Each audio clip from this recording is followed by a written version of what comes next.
चलिए आज हम एक्सरसाइज 9B का सवाल नंबर 1 लगाते हैं। इसमें हमें क्या कहा गया है, चतुर्भुज ABCD का प्रत्येक कोण समकोण है।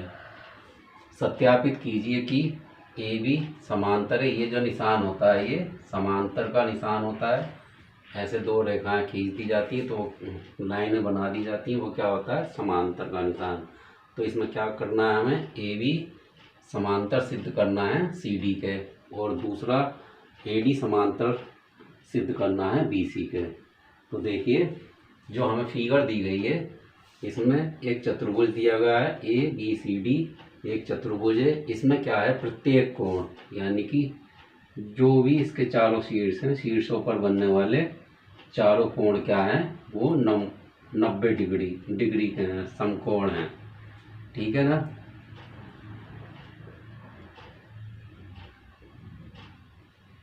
वैसे ये जो निशान होता है ये भी क्या होता है, समकोण का होता है, फिर 90 डिग्री लिखने की ज़रूरत नहीं होती है।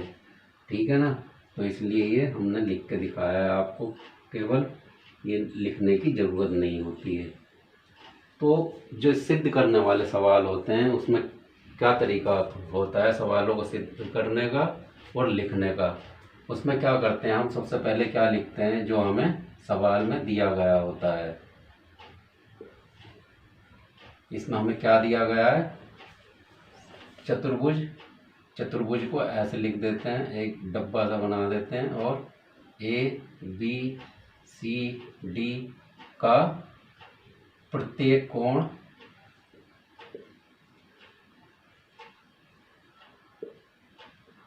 समकोण है।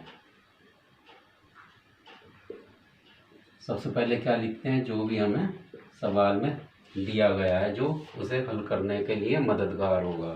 तो हमने ये लिख दिया है, प्रत्येक कोण क्या है, समकोण है।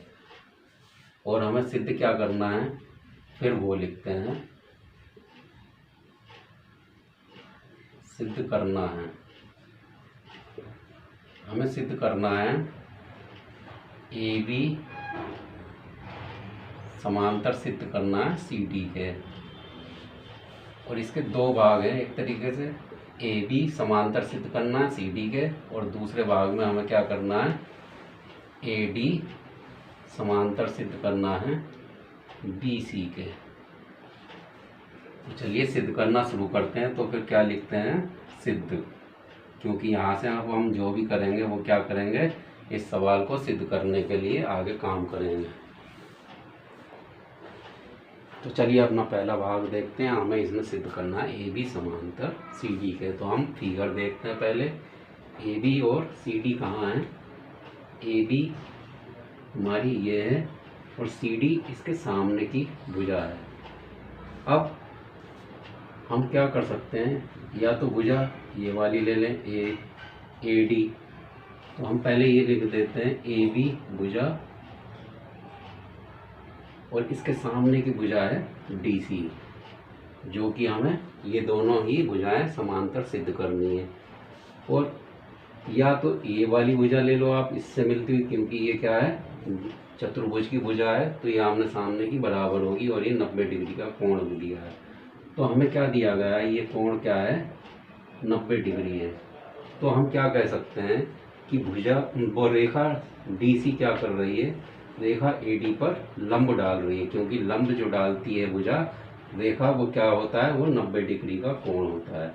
और इसी तरह हम क्या कह सकते हैं, AB भुजा क्या है, भुजा AD पर लंब डाल रही है, क्योंकि ये भी क्या है, 90 डिग्री का कोण है यहाँ पर। तो इसका मतलब क्या होता है कि ये दोनों रेखाएं क्या है, रेखा CD और रेखा AB रेखा AD पर लंब बना रही है। तो हम जानते हैं कि एक ही रेखा पर दो लंब डालने वाली रेखाएं क्या होती हैं, परस्पर, वो भी समांतर होती हैं। तो देखिए हम यहाँ पर क्या लिखेंगे, रेखा CD रेखा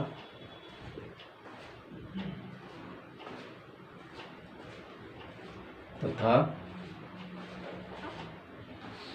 रेखा CD तथा रेखा A B Rekha A D पर लंब है, क्योंकि ये क्या कोण क्या है हमारा समकोण है, तो ये क्या होंगी इस रेखा ए डी पर लंब होंगे। तो देखिए हम क्या जानते हैं, हम वो लिख देंगे, हमने एक इंट्रोडक्शन में पढ़ा था। हम जानते हैं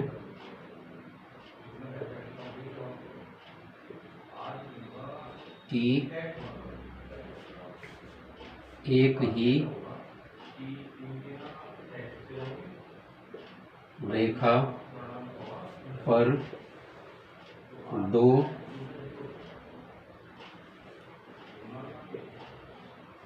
लंब परस्पर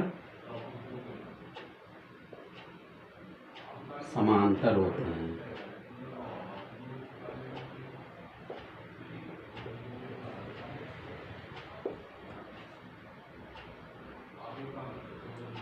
तो देखिए यहाँ पर एक ही रेखा वो कौन सी है, रेखा ए डी है, और दो लंब कौन कौन से हैं, सी डी और ए बी। तो यहाँ पर हम क्या कह सकते हैं, ए बी, क्योंकि ये दोनों लंब हैं तो यही क्या होंगे, आपस में परस्पर समांतर होंगे। ए बी समांतर होगा सी डी के, और यही हमें सिद्ध करना था।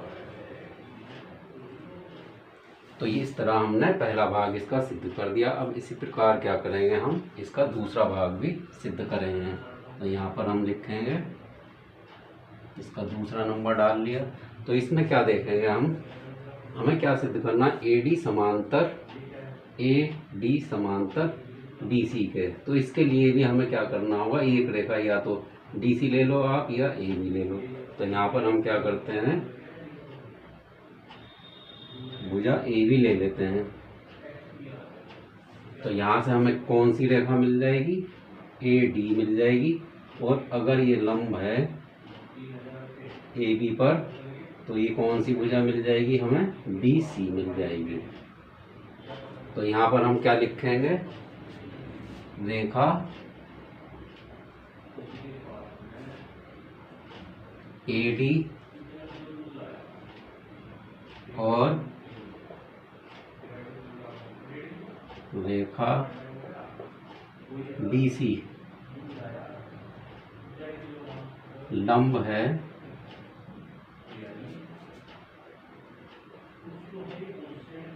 भुजा ए डी पर या रेखा ए बी पर।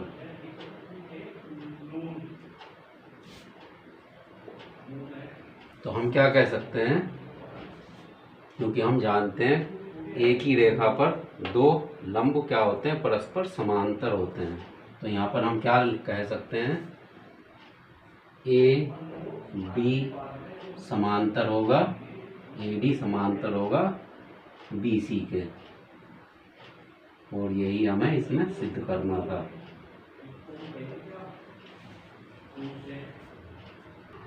तो चलिए अपना सवाल नंबर 2 करते हैं। इसमें हमें क्या कहा गया है, एक हमें चित्र दिया गया है, इसमें दो रेखाएं एल और एम, जिसे एक तिर्यक रेखा टी बिंदुओं पी और क्यू पर काटती है।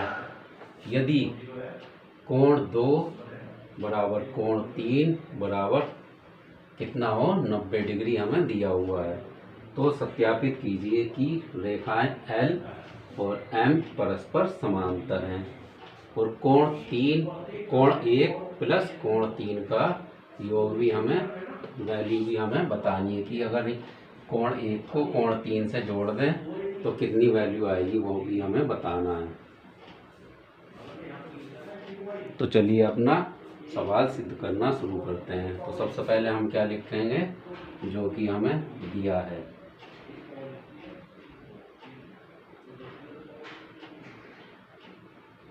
हमें दिया है रेखाएं एल और एम जिसे एक त्रियक रेखा टी, इन दोनों रेखाओं एल और एम को एक त्रियक रेखा टी बिंदुओं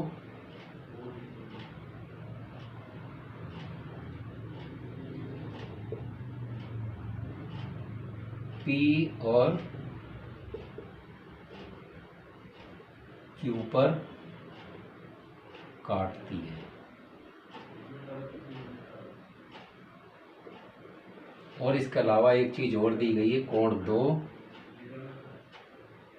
बराबर कोण 3 बराबर कितना दिया गया है, 90 डिग्री। तो हमें सिद्ध करना है, वो भी हम लिख लेते हैं।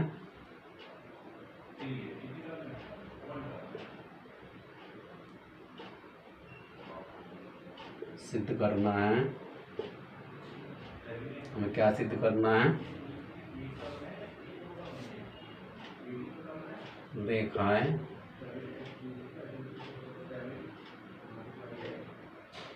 एल और एम परस्पर समांतर हैं।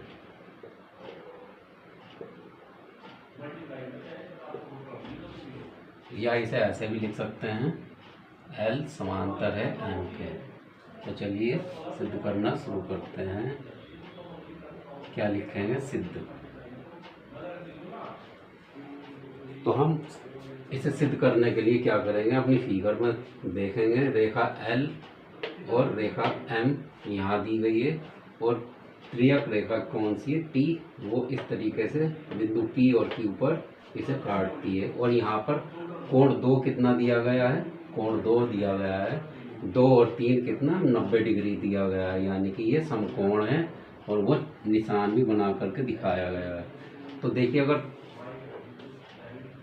ये रेखा टी जो है इन दोनों पर क्या कोण बना रही है, समकोण बना रही है। तो इधर भी कोण क्या होगा, 90 डिग्री होगा और इधर भी 90 डिग्री होगा और इधर भी 90 डिग्री होगा। यानी कि हम ये कह सकते हैं ये रेखा एल और एम पर क्या है, लंब है। लंब क्या होता है, जो रेखा दूसरी रेखा पर 90 डिग्री का कोण बनाए। अगर एक रेखा सीधी रेखा पर लंब है और ये कोण 90 डिग्री है, अगर इस रेखा को, इस लंबवत रेखा को हम और आगे बढ़ा दें तो वो भी क्या होगा, इधर भी 90 डिग्री का ही कोण बनाएगी। और ये कह सकते हैं ये दोनों रेखा एक दूसरे के लंबवत हैं। यानी कि या तो ये कह दें कि एल टी पर लंब है या टी एल पर लंब है, तो दोनों बातें एक ही होती हैं। तो यहाँ पर हम क्या कह सकते हैं,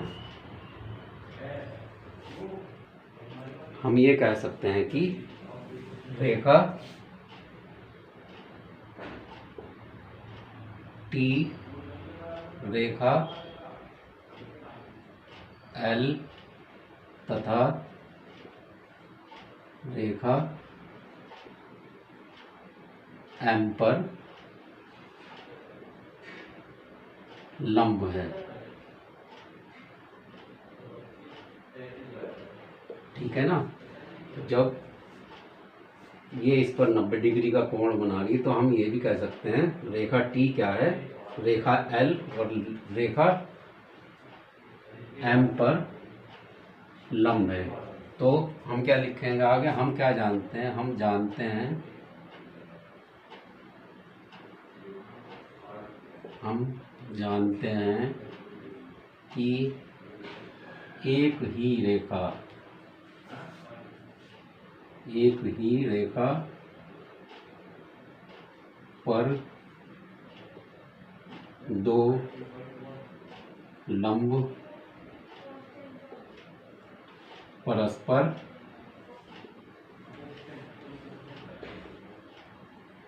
समांतर होते हैं।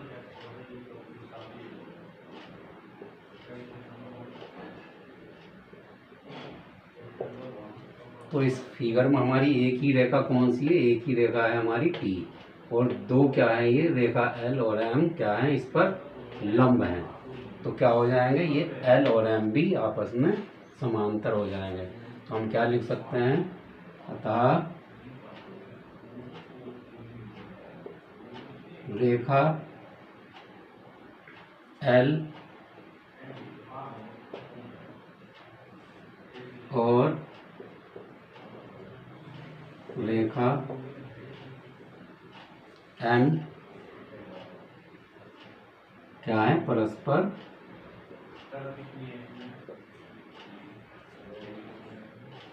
समांतर हैं।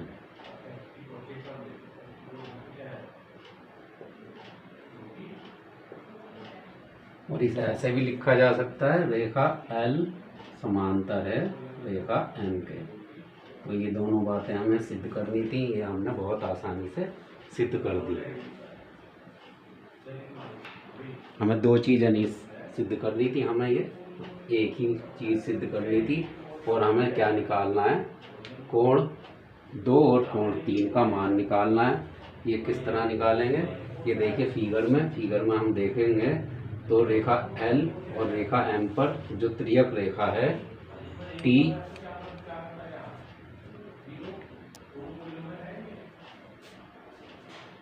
इस टी पर एक ही और जो बनने वाला कोण है वो कौन सा है, कोण 2 है और कोण 3 है। और ये जो रेखा है जब अभी हमने क्या सिद्ध की है, समांतर सिद्ध की है। तो इस समांतर रेखा के अंदर जो बन रहा है कोण 1 और 3 वो क्या हो जाएगा, अंतः कोण हो जाएगा। और अंतः कोण का योग कितना होता है, 180 डिग्री होता है। तो अगर हम इसे देखें कि कोण 1 और कोण 3 क्या है, एक तरीके से ये अंतः कोण है। तो इसको अगर हम जोड़ दें तो इसका मान कितना होगा, 180 डिग्री होगा। तो दूसरे उत्तर में हमें यही लिखना है, यहाँ लिख देते हैं कोण 1 प्लस कोण 3 बराबर होगा 180 डिग्री। और इसका कारण हम लिख देंगे अंतः कोणों का योग फल 180 डिग्री होता है।